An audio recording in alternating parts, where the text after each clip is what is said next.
सर्वेभ्यो नमः। देववाणी संस्कृतं यूट्यूब चलदृश्यं प्रति भवतां भवतीनां च हार्दं स्वागतम्। मित्राणि, प्रौढरचनानुवाद कौमुदी पुस्तकं पठामः। अद्य अस्याः श्रृङ्खलायाः कक्षा संख्या 44 वर्तते। 43 कक्षाः पाठिताः, 44 अद्य वर्तते। 10मः अभ्यासः प्रचलति। अस्तु, पुस्तकम् उद्घाटयतु।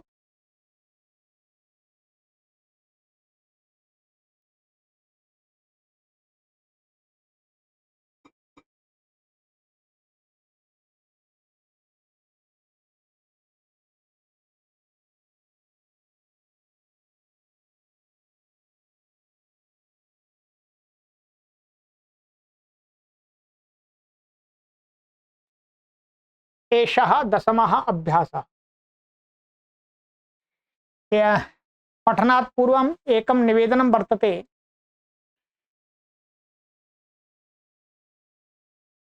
मित्रों, हम ये पूरा कार्य करते हैं और इसका जो पूरा व्यवस्थापन होता है, उस व्यवस्थापन में जो भी धन व्यय होता है वो आप सभी के माध्यम से हमें दान में प्राप्त होता है, सहयोग रूप में। शुल्क नहीं लेते हैं हम किसी से भी।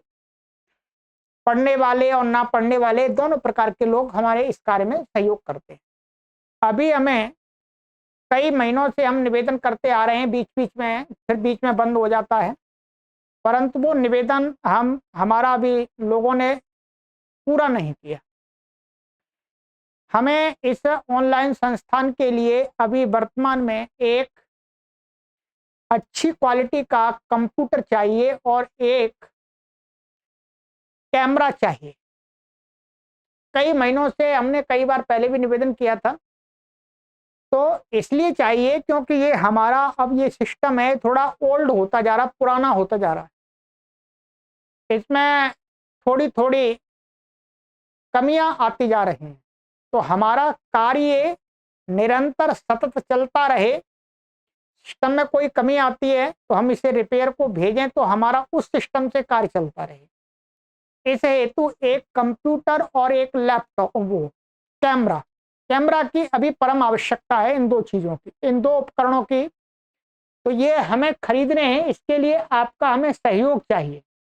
सहयोग आप जैसा कि पहले देते आ रहे हैं, ये गूगल पे, फोन पे, पेटीएम नंबर है, इसके माध्यम से आप हमें अपना सहयोग भेज सकते हैं।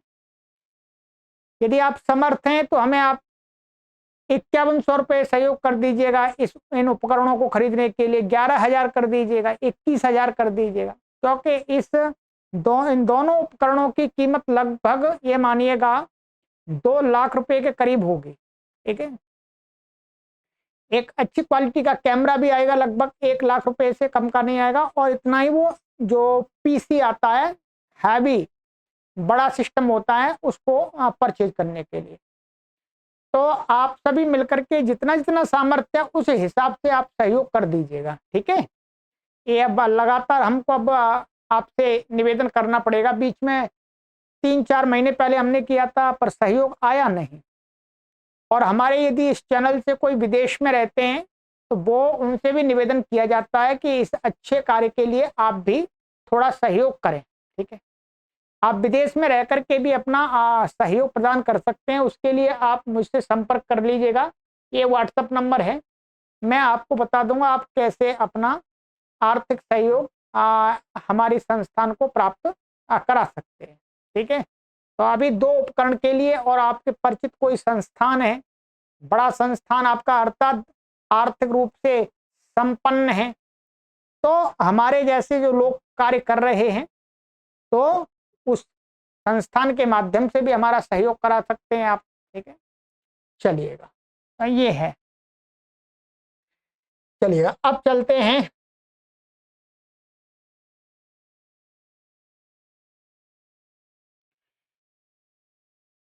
गत कक्षायाम एषः नियमः एषः नियमः नियमद्वयं पाठितम् अत्र पर्यन्तं शोभनं विस्तारेण मया पाठितम्। इतो अग्रे अस्ति सप्तसप्ततितमः नियमः। षष्ठी संबंधिनः नियमाः एव सन्ति अस्मिन् अभ्यासेऽपि। अत्र सूत्रं लिखितम् अस्ति कृतस्य च वर्तमाने, इतना सूत्रम अस्ति। ठीक है, ये आप देखेंगे तो ये अष्टाध्यायी में दूसरे अध्याय के तृतीय पाद का, ठीक है, ये तृतीय पाद का और ये संख्या है 67। और उसी के आगे ये सूत्र अधिकरण वाचिनश्च। ठीक है, तस्य च वर्तमाने, इसके आगे का ही सूत्र है 68 नंबर का। ये दो सूत्र यहां पर दिए। ठीक है, यहां पर ये दो सूत्रों का अर्थ तो नहीं बताएंगे, एक सार बताएंगे। इसका अर्थ ये है कि वर्तमानार्थक और भावार्थक कता प्रत्यय के साथ षष्ठी होती है। यहां पर थोड़ा सा इन्होंने छोड़ दिया। यहां वस्तुतः ये कहना चाहिए था कि एक कतस्य च वर्तमाने, ये कहता है कि वर्तमान अर्थ में वेत जो कता प्रत्यय, ध्यान रखें क्या है, वर्तमान अर्थ में विहित जो कता प्रत्यय। ठीक है, और इस सूत्र का अर्थ क्या है, इस सूत्र का अर्थ इन्होंने यहां पर सही तरीके से दिया नहीं है, यहां पर इन्होंने सही तरीके से इसका अर्थ दिया ही नहीं, ध्यान रखेंगे। ठीक है, अभी मैं आपको बता देता हूं।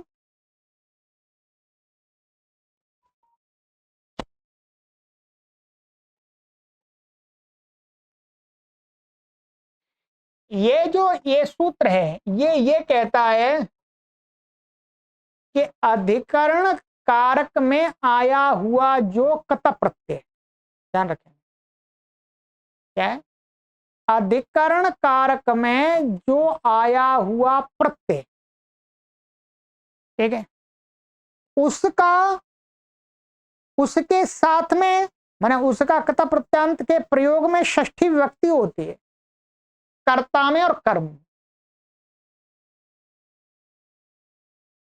ये जो इसके उदाहरण दिए हैं, ये जो उदाहरण तो हम मान सकते हैं ठीक, परंतु इसका जो ये हिंदी अर्थ दिया ये गलत है।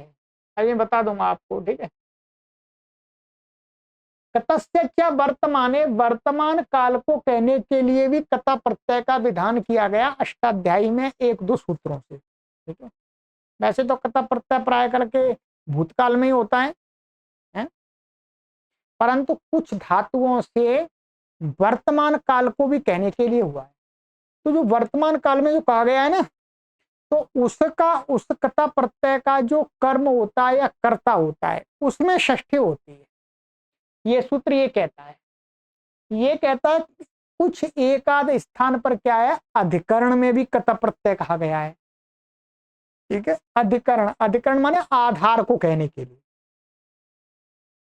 आधार को कहने के लिए भी कता प्रत्यय कहा जाता है। उसका मैं अभी उदाहरण समझाऊंगा। तो आधार में माने अधिकरण को कहने में जो कत प्रत्यय आया और जो वर्तमान काल को कहने में जो प्रत्यय आया है कत, उसका जो वाक्य के अंदर उस कता प्रत्यांत जो धातु क्रिया होगी उसका कर्ता अथवा कर्म में षष्ठी होती है। ये अर्थ है इसका। यहां इन्होंने भावार्थक गलत जोड़ दिया, भावार्थक नहीं होगा। ठीक है, यहाँ ये सूत्र इन्होंने लिखा है तो यहाँ अधिकरणार्थक होगा। अधिकरणार्थक जैसे वर्तमानार्थक और अधिकरणार्थक, अधिकरणार्थक होना चाहिए। भावार्थक का उदाहरण बनता ही नहीं है, भावार्थक का उदाहरण बनता ही नहीं है, वहां तो तृतीया होती है, ध्यान रखें। तो ये यहां पर क्या है, अधिकरणार्थक होना चाहिए। कता प्रत्यांत के साथ षष्ठी होती है। षष्ठी माने कता प्रत्यांत जो होता है उसके कर्ता में या कर्म में षष्ठी होती है। बाकी आपको ये पूरा उसका और विस्तार तो अष्टाध्यायी पढ़ेंगे तभी समझ में आए, ठीक है। अब जैसे ये उदाहरण दिया है, राज्याम मतः सताम मतः, ये क्या है, मन धातु से जो कता प्रत्यय हो रहा है, मन, ये जो कता प्रत्यय हो रहा है ये क्या किसमें हो रहा है, ये वर्तमान काल में हो रहा है, ये भूतकाल में नहीं हो रहा है। इसका मैं सूत्र भी आपको बता देता हूं, हाँ केवल सूत्र सुन लीजिएगा, बाकी आपको समझ में नहीं आएगा, ठीक है। संस्कार तो बनेगा आपका सुनने से, ठीक है। ये है कि मति बुद्धि पूजार्थे भ्यश्च, ये तीसरे अध्याय के दूसरे पाद का अंतिम सूत्र है 188वां। यहां पर क्या मन धातु से क्या हुआ है, यहां पर कता प्रत्यय हुआ है, यहां पर भी मन धातु से हुआ है। तो यहां पर ये इसका जो अर्थ होगा, ये राज्याम मतः, राज्याम मतः, और आगे दूसरा उदाहरण क्या दिया है, ये सताम मतः, ठीक है। राज्याम मता माने राजाओं के द्वारा जो सत्कारित, पूजित, स्वीकृत। सताम मता माने श्रेष्ठों के द्वारा जो माना गया, ठीक है। तो ये क्या है, ये जो इसका मन धातु का ये क्या है, कर्ता है, ध्यान रखेंगे। कर्ता में षष्ठी हो गई। ऐसे ही यहां पर इसका ये कर्ता, ये कता प्रत्यय दिख रहा है आपको, ठीक है। तो यहां पर षष्ठी हो गई। अब आगे आ रहा मयूरस्य नृत्यम, ये इसका है वास्तव में। मयूरस्य नृत्यम का अर्थ यहां पर क्या है, इन्होंने बिल्कुल गलत लिख दिया है। नृत्यम का अर्थ है जहां पर नाचा जाता है वो स्थान, अर्थात मयूर जिस स्थान पर नृत्य करता है वो स्थान। नृत्य धातु से, ठीक है, अधिकरण में कता प्रत्यय हुआ है, यहां पर ध्यान रखेंगे, अधिकरण में भी कता प्रत्यय होता है। तो अधिकरण में जो कता प्रत्यय कब होगा, जो क्रिया है वो जहां होती है वहां। तो नृत्यम का अर्थ क्या है, नाचा गया, ये नहीं है, नाचना नहीं है, नाचा गया है जिस स्थान पर, वो स्थान क्या है, नृत्यम। ये समझना है, ये प्रयोग आपको एकदम नया लगेगा क्योंकि इनका प्रयोग इनका कम है। तो नृत्यम, तो मयूरस्य नृत्यम माने मयूर के द्वारा जहां नाचा जाता है वो स्थान। अब यह नृत्य, ये कता प्रत्यय हुआ है, अधिकरण में हुआ है। अब ये कता प्रत्यय का ये क्या है, कर्ता, कर्ता में तृतीया प्राप्त होती है। कता प्रत्यांत के जो वाक्य होते हैं कर्ता में कौन सी व्यक्ति प्राप्त होती, तृतीया। तो कहते तृतीया नहीं होगी, इसमें षष्ठी होगी क्योंकि अधिकरण में कता प्रत्यय है, ठीक है। ये समझना होगा आपको। और छात्रस्य हसितम, छात्र का हंसना, ये गलत लिखा हुआ है यहां पर। इन्होंने लिखा छात्र का हंसना अर्थ नहीं है, इसका अर्थ है हसितम का छात्र के द्वारा हंसा जाता है जिस स्थान पर वो स्थान। छात्रस्य हसितम नहीं होता, ध्यान रखेंगे। छात्रस्य हसितम वो गलत प्रयोग है, ठीक है। तो छात्रस्य हसितम माने ये अधिकरण में है यहाँ पर, ठीक है। ये भावार्थक, ये जब इन्होंने हम लिखा ही नहीं बाबा, अधिकरण अधिकरण वाचनस्य लिखा, अधिकरण वाला है, तो अधिकरण वाला ये कर्ता प्रत्यय है यहाँ पर। तो यहाँ पर भी छात्र करता है, तो कर्ता में तृतीया प्राप्त थी, तो क्या कर दी, द्वितीय ये कर दी, ठीक है। अब मैं आपको वहां ले चलता हूं, ये हमारा है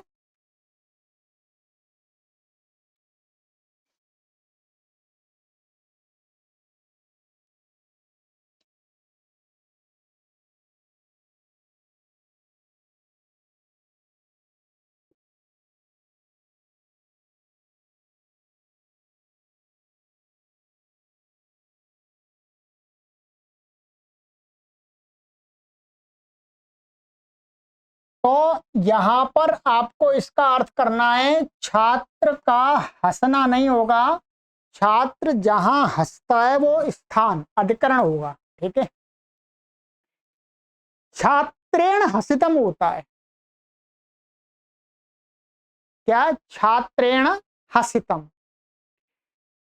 तो अभी आप इतना ही समझ पाएंगे, बाकी ये इन्होंने स्पष्ट लिखा हुआ है इस सूत्र का, और यहां पर ये हटा देना है आपको, यहाँ अधिकरण का लेना, भावार्थक नहीं लेना है, ठीक है। तो ये उदाहरण हो गए आपके। तो वर्तमान काल में वेद्योक्ता और अधिकरण में वेद जो कता प्रत्यय उसके कर्ता में षष्ठी हो जाती है, ये ध्यान रखेंगे। ये कता प्रत्यय भी क्या था, कृत प्रत्यय है, ये क्या है, कृत। कृत होने के कारण से क्या है, इससे षष्ठी प्राप्त हो रही थी, परंतु एक सूत्र निषेध करता है, क्या है, एक सूत्र निषेध करता है, ये वाला आगे, ये जो निषेध करता है, ठीक है। इसके कारण से ध्यान रखें, इसके कारण से ये विधान किया गया है, ठीक है।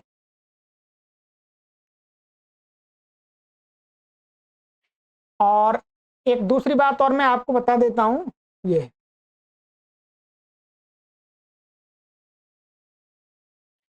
ये जो उदाहरण बनेगा ऐसा, माने छात्र से हसितम, छात्र का हंसना, ये उदाहरण किसका बनेगा, ये यहां बनेगा,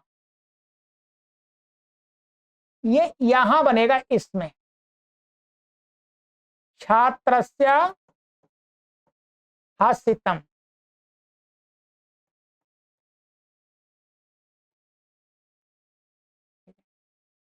छात्रस्य हसितम माने छात्र का हंसना, ये क्या होगा, ये जो कत प्रत्यय है ये भूतकाल वाला कत प्रत्यय नहीं है।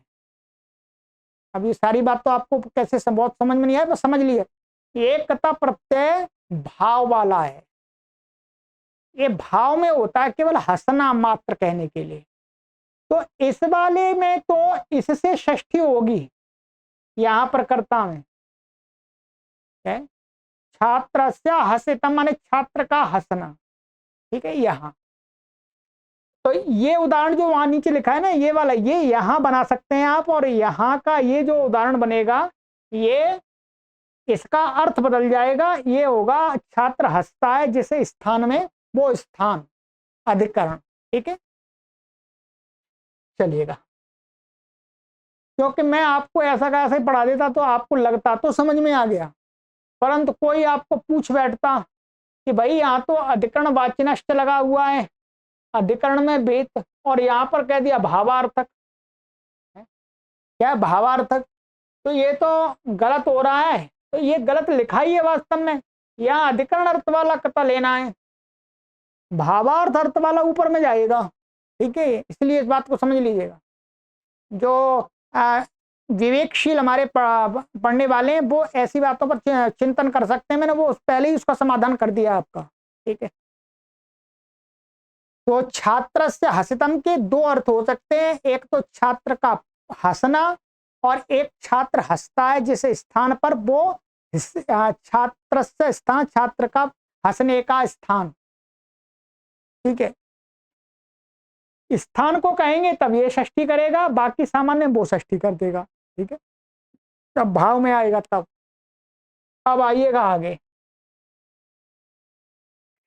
नियम अष्टासप्तति सप्ततितम, न लोकाभ्य निष्ठा खलर्थ त्रिनाम, ये सूत्र है अष्टाध्यायी का। ठीक है, अब आप व्याकरण पढ़िएगा, मैं तो आपको यही कहता हूं व्याकरण आप एक बार पूरा निकल जाइएगा, सभी सूत्रों को एक बार पढ़ डालिएगा।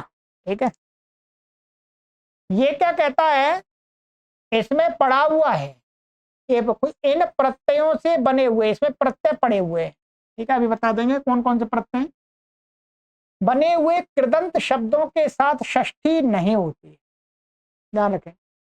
इसमें पड़े हुए सूत्र में प्रत्यय हैं, वो सारे प्रत्यय क्या है, कृदंत हैं, माने कृत है, कृत प्रत्यांत, कृत प्रत्यय दिए। तो इन कृत प्रत्यांतों को छोड़ करके, माने इनमें इनके कर्ता में और कर्म में षष्ठी नहीं होगी, ये कहना चाह रहे हैं। ठीक है, तो षष्ठी नहीं होती। कौन कौन से प्रत्यय ये ध्यान रखेंगे, एक तो क्षत्रिय प्रत्यय है, क्षत्रिय प्रत्यय भी क्या है, कृत प्रत्यय, और शानच प्रत्यय भी कैसा, कृत है। ये तिंग नहीं है, तिंग से भिन्न है, वो सारे कृत हो गए, कृत तिंग, तो ये कृत में ही आते हैं। ऐसे उ प्रत्यय है एक उक प्रत्यय है, एक कत्वा प्रत्यय है, तुमुन प्रत्यय है, कता प्रत्यय आ गया। कता मैं बताऊंगा अब इसमें कौन सा कथा आएगा। ये कता प्रत्यय है और कतवतु प्रत्यय है, और ये खल प्रत्यय है। क्या है, खल प्रत्यय, और ये तृण प्रत्यय है। इन प्रत्यांत शब्दों के कर्ता में अथवा कर्म में षष्ठी विभक्ति नहीं होती है। ठीक है, षष्ठी विभक्ति नहीं होती। अब आइएगा,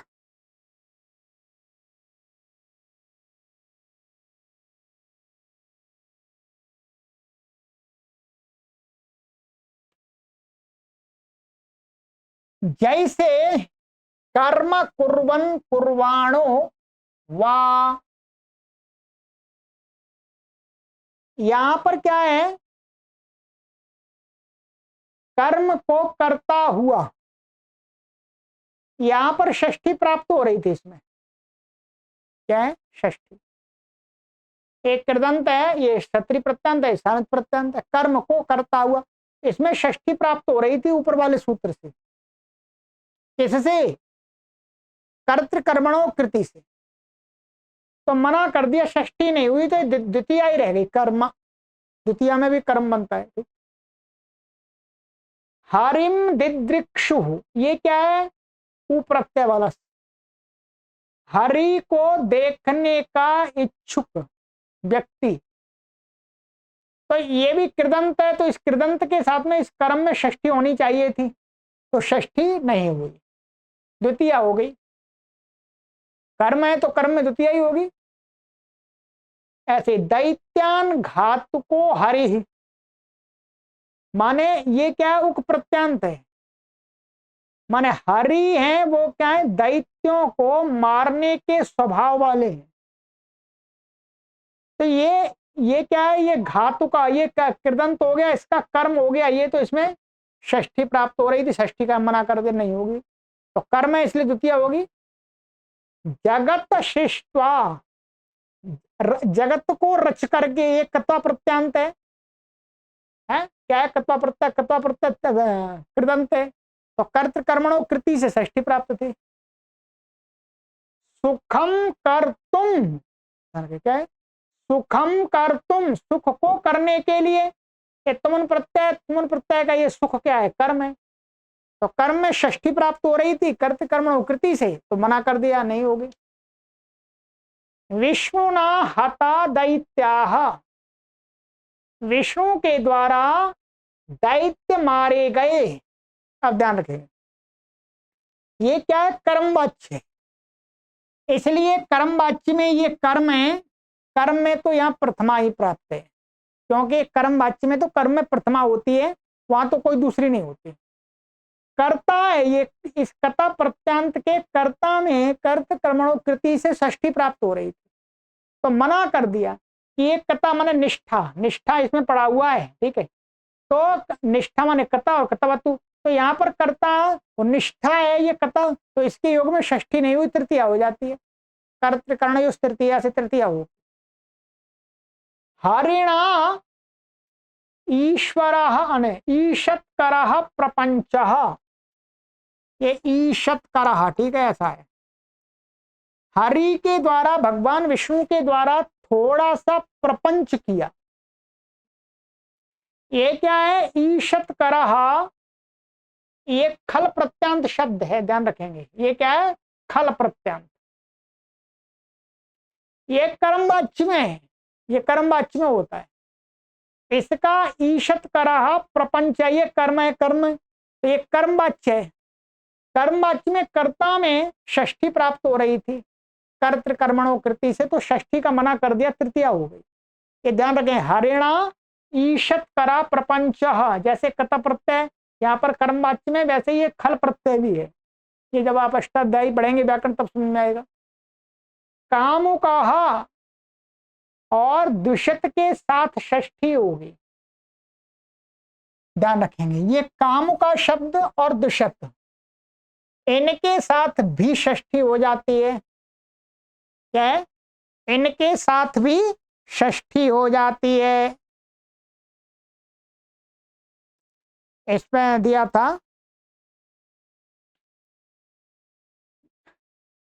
जैसे, अच्छा, ये क्या हो रहा था? कामुक शब्द है और द्विशत शब्द है, ये तो क्षत्रिय प्रत्यांत है, ठीक है। और ये है, तो जैसे लक्ष्म्या कामुक, ये कामुका होगा, ठीक है। लक्ष्मी का कामुक, लक्ष्मी को चाहने वाला। और मुरस्य मुरम्बा द्विषण, कहना ये चाहते हैं वास्तव में, इसमें कामुक और द्विशत के साथ में षष्ठी विभक्ति इन्होंने कर रहे हैं। तो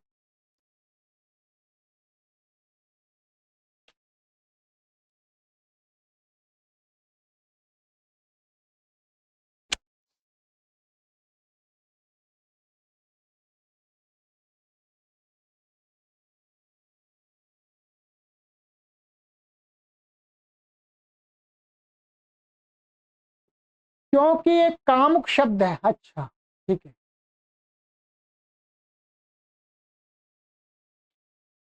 कामुक शब्द तो यहाँ इन्होंने लिखा है कामुका और द्विशत के साथ षष्ठी होगी। अब कामुका जो शब्द है ये तो उकई प्रत्यांत ही है, उकई प्रत्यांत होने से अब लक्ष्म्या कामुका, लक्ष्मी को चाहने वाला व्यक्ति, इसमें तो अपने आप, अच्छा ठीक है, ये हाँ, क्षमा कीजिए, के साथ षष्ठी होगी, ये कह रहे हैं मैं, ये निषेध नहीं होगा। क्या है? इससे क्या है, ये कामु का शब्द कहीं प्रत्यांत है, तो ये कहते हैं इसका जो कर्म होगा उसमें तो षष्ठी ही होगी, उसमें निषेध नहीं होगा, ये कह रहे हैं। तो लक्ष्म्या कामुका, तो यहाँ लक्ष्मी का कामुका षष्ठी हो गई, कर्त कर्मणो कृति लग गया इसमें। ऐसे ही दुष्यत के साथ में ये भी क्षत्रिय प्रत्यांत, क्षत्रिय का मना किया था यहाँ, तो क्षत्रिय प्रत्यांत में क्या विकल्प से षष्ठी हो जाएगी। जैसे एक बार षष्ठी हो जाएगी, मुरस्य मुरम वा दुष्यन, माने मूर्ख, मूर्ख को, अब मूर्ख का देखना पड़ेगा अर्थ क्या है, मूर्ख को द्वेष करने वाला, ये अर्थ आएगा, ठीक है। तो मुरम, मुरम का अर्थ भी देख लेता हूं क्या होता है मुख्य रूप से।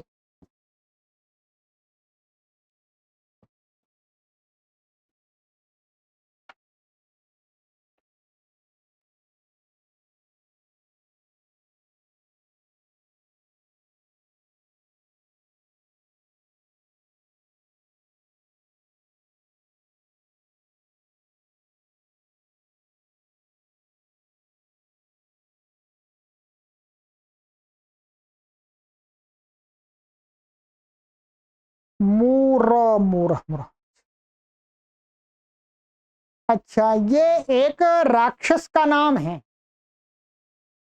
एक राक्षस का नाम है, और इसमें लिखा हुआ है कृष्ण ने मार गिराया था उस राक्षस को। तो उस मूर राक्षस को द्वेष करते हुए या द्वेष करने वाला, ऐसा अर्थ आएगा। तो ये मूर राक्षस का नाम है, ठीक है। चलिएगा, ये हो गया हमारा। अब आपको ये समझ लिया आपने, ठीक है। अब क्या है, ये जो कत प्रत्यय था और इसमें ये कत प्रत्यय था, इससे क्या है, निषेध प्राप्त हो रहा था। वास्तव में निषेध प्राप्त हो रहा था, तो उसका ही ये मना कर दिया कि हाँ तो षष्ठी प्राप्त हो जाती है। माने ये वाला जो नियम है, ये इसका अपवाद है वास्तव में, ठीक है। अब आइएगा आगे।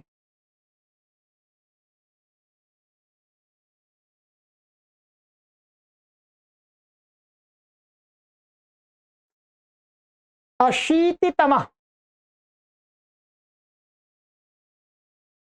तुल्यार्थैरतुलोपाभ्यामन्यतरस्याम, ये सूत्र है पूरा, ठीक है। ये अष्टाध्यायी में यहीं पर आगे है। ये तुल्यार्थैरतुलोपाभ्याम तृतीयान्यतरस्याम, इस प्रकार से सूत्र है। ये क्या है, इसमें तुल्य अर्थ वाले, तुल्य माने समान अर्थ वाले, तुल्य अर्थ वाले शब्दों के साथ में तृतीया और षष्ठी होती है, हैं? षष्ठी भी हो जाएगी, तृतीया भी हो जाएगी। तुला और उपमा के साथ षष्ठी ही होगी, ध्यान रखना। तुल्य अर्थ में एक तुला शब्द भी है और उपमा शब्द भी है। तो तुल्य के पर्यायवाची तुला और उपमा होंगे, तब उनके साथ में तृतीया नहीं होगी, उसमें तो षष्ठी ही होगी। अब जैसे कृष्णस्य कृष्णेन वा तुल्यः सदृशः समो वा, ठीक है। कृष्ण के समान, कृष्ण के सदृश, तो यहाँ षष्ठी भी हो गई, तृतीया भी हो गई। यहाँ तुल्य के योग में भी हो गई, सदृश के योग में हो गई, सम के में। अब यहाँ पर तुला ले लेंगे तो तुला के साथ नहीं होगी, ध्यान रखेंगे। तुला मत, तुला का अर्थ एक अर्थ समान भी है, ठीक है, तो वहां नहीं होगी, ये ध्यान रखेंगे। तो ये हो गया, ये अलग से नियम है, ठीक है। इसमें किसी से षष्ठी प्राप्त नहीं थी, तो षष्ठी और तृतीया दोनों करा दी। अग्रे एकाशीतितम, ये चतुर्थी चा शिष्यायुष्य मद्र भद्र कुशल सुखार्थ हितैहि, ये सूत्र है। इसका अर्थ है कि आशीर्वाद देने में जो आयुष्यम शब्द, भद्रम कुशलम सुखम हितम, हितम हो गया, और इसमें बस इतना ही दिए और आदि लगा दिया, इनके पर्यायवाची आ जाएंगे, ठीक। आदि के साथ चतुर्थी और षष्ठी विभक्ति होती है, ये दोनों होती हैं। जैसे कृष्णस्य कृष्णाय वा कुशलम, कुशल है, कुशल के साथ में षष्ठी भी हो गई, चतुर्थी। कृष्ण का कुशल अथवा कृष्ण के लिए कुशल, दोनों एक ही बात। कृष्णाय, कृष्ण से कृष्णाय भद्रम वा भूयात, कृष्ण का भला हो। ऐसे आयुष्यम भी आ जाए, कृष्ण से आयुष्यम कृष्णाय आयुष्यम, ठीक है। कृष्ण से सुखम कृष्णाय सुखम, कृष्ण से हितम कृष्णाय हितम आदि हो जाएंगे, ठीक है। तो इन शब्दों के साथ में चतुर्थी और षष्ठी होती है। अंतिम नियम,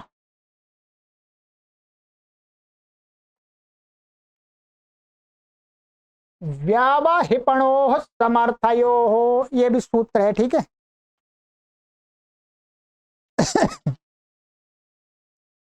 ये क्या है, व्यवहिपणो समर्थयो और दिवस तदर्थस्य, ये सूत्र ऐसी के आगे, और आगे है इसके ही यहाँ पर आगे है कृत्वो, ये कृत्वोर्थ प्रयोगे कालेधिकरणी, ये पूरा सूत्र है। अब सूत्र तो पढ़ाते नहीं, यहाँ पर अर्थ देखते हैं। तो इन स्थानों पर षष्ठी होती है जी। कौन से स्थान, इन सूत्रों का भाव बता रहे हैं। एक तो वी अब पूर्वक ह्री धातु अथवा पण धातु अथवा दिव धातु, कहते जब जुआ खेलना, माने इन धातुओं का अर्थ या तो जुआ खेलना हो, या क्रय विक्रय अर्थ में हो, जैसे व्यावहारिक अपण आदि क्रय विक्रय आदि अर्थ में हो। और कृत्व, कृत्व प्रत्यय माने कृत्व सुच प्रत्यय है एक, क्या है? कृत्व सुच प्रत्यय। कृत्व सुच प्रत्यय ऐसा होता है, कृत्व सुच प्रत्यय एक है जो चला कृत्व बचता है केवल ये, तो कृत्व प्रत्यय के साथ में, कृत्व प्रत्यय के साथ में षष्ठी हो जाती है, अतः इनके योग में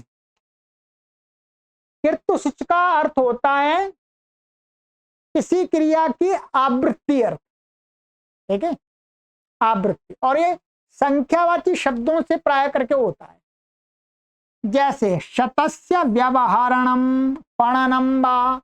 अब 100 रुपए का लेना देना अथवा क्रय विक्रय अथवा जुआ है, बस यही है। शतस्य दिव्यति माने 100 रुपए का जुआ खेलता है, या जुआ खेलना तो शतस्य में आ गई। ये वास्तव में क्या है? ये कर्म है, कर्म में षष्ठी कर दी। पंचकृत्वो नो भोजनम, ध्यान रखेंगे, पंचकृत्वा अहना भोजनम ऐसा है, इसका अर्थ है आहना। इसमें षष्ठी हो गई यहां पर। ये शब्द वास्तव में मूल शब्द क्या है? आहन। इसका षष्ठी में यहां पर क्या बनेगा? आहना, ये बनेगा। तो आहना माने ये पंचकृत्व, पंचकृत्व का अर्थ 5 बार, ये अव्यय होता है कृत्व। तो कृत्व सूच के योग में ये इसमें षष्ठी हो गई, इसका अर्थ दिन में 5 बार भोजन करता है, ये अर्थ है, दिन में 5 बार खाता है। तो यहां पर अर्थ क्या? दिन में, तो में सप्तमी होनी चाहिए थी, इसलिए कृत्व सूच के योग में यहां षष्ठी कर दी। सप्तमी प्राप्त थी तो षष्ठी कर दी, ठीक है। अब इसमें कुछ नियम ऐसे भी आए हैं जो आपको समझने में कठिन हो सकते हैं, उनकी समस्या का समाधान तभी हो सकता है जब आप पूरा व्याकरण पढ़ेंगे तब, ठीक है। तो ये हमारा 10वें अभ्यास के जो भी नियम थे वो मैंने बता दिए। अब ये आगे आपको अनुवाद करना होगा, आगे आपको ये अनुवाद करना होगा, ये फिर मैं मिलान कराऊंगा, नीचे यहाँ पर लिखा हुआ, इसका आप सहयोग अवश्य लीजिएगा, ठीक है। अस्तु, आगामिन्यां कक्षायां मिलामः। सर्वेभ्यो नमः।